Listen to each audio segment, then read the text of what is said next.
The language of postcolonial literatures seeks to introduce newcomers to the field of postcolonial literary studies, addressing the complex issues surrounding the role of language in postcolonial contexts. However, it becomes evident that the book focuses exclusively on Anglophone literatures, tracing the trajectory of English from its marginalization in 11th century England to its establishment as a global lingua franca under British and American imperialism. The narrative suggests that English overcomes resistance from writers in subjugated societies, eventually taking root in post-colonial settings. The book's Anglo-centric approach is not unique to the author, as it aligns with a broader tendency in post-colonial studies to emphasize the British Empire and the English language in narrativizing the history and culture of imperialized societies. This tendency has historical roots, such as the emergence of Commonwealth literature in the 1940s, which initially focused on literatures from white settler colonies, but later expanded to include works from decolonized African and Asian nations. The term Commonwealth literature was later replaced with terms like new literatures in English and post-colonial literatures, with a particular focus on Anglophone writings. The book aligns with the theoretical framework presented in The Empire Writes Back, Ninetton 89, by Bill Ashcroft, Gareth Griffiths, and Helen Tiffin, which distinguishes between Standard British English as a metropolitan language and English, in lowercase, as its post-colonial mutation. This framework establishes a binary opposition between colonizer and colonized, while homogenizing the diverse ways in which English has transformed in different post-colonial settings. Despite the Anglo-centric perspective, the author is not solely responsible for this trend in post-colonial studies. The field itself has been criticized for sustaining cultural imperialism by prioritizing English language literature and reinforcing colonialist hierarchies of languages. The author, Ismail Talib, appears to accept the theoretical framework of The Empire Writes Back, without extensively addressing its controversial aspects, perpetuating the Anglo-centric nature of post-colonial studies.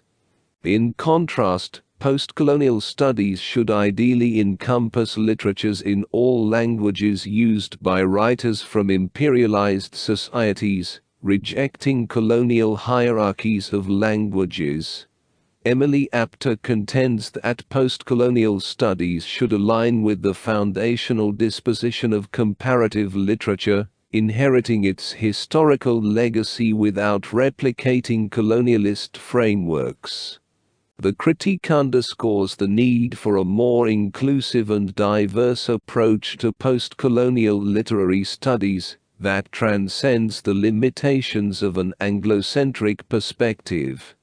The ambivalence evident in the book's use of both literatures and literature reflects an ongoing struggle between embracing diversity and multilingualism on one hand, and succumbing to homogenizing Anglocentrism on the other. Although Talib acknowledges Aijaz Ahmed's critique of the Anglo-centric tendency and theoretical imperialism in post-colonial studies, the subsequent design of the book appears to dismiss these concerns. The section on binary oppositions further highlights the book's internal contradictions. While acknowledging the potential positive aspects of binary categorizations, the author fails to adequately address the legitimate charges of Anglocentrism and Eurocentrism raised earlier.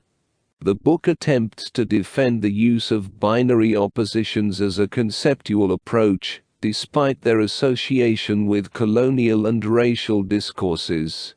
This unresolved tension, coupled with the inconsistent acknowledgement of critiques, constitutes significant flaws in the book's approach.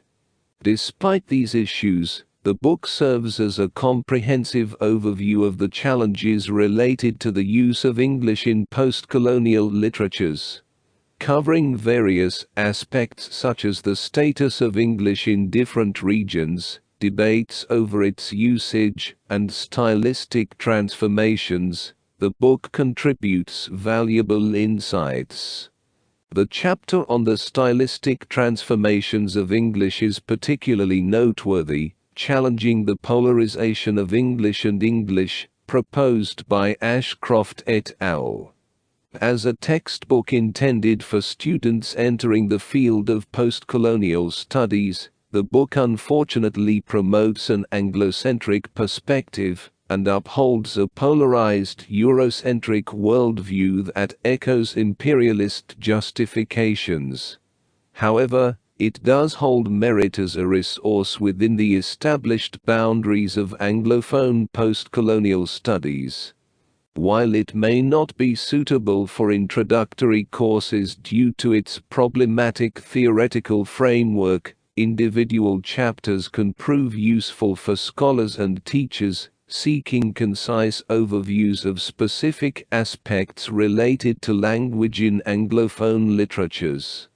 Notwithstanding significant omissions, such as neglecting Black vernacular Englishes in the UK, the Caribbean, and the US, the book offers well-researched insights into the designated scope of Anglophone postcolonial studies.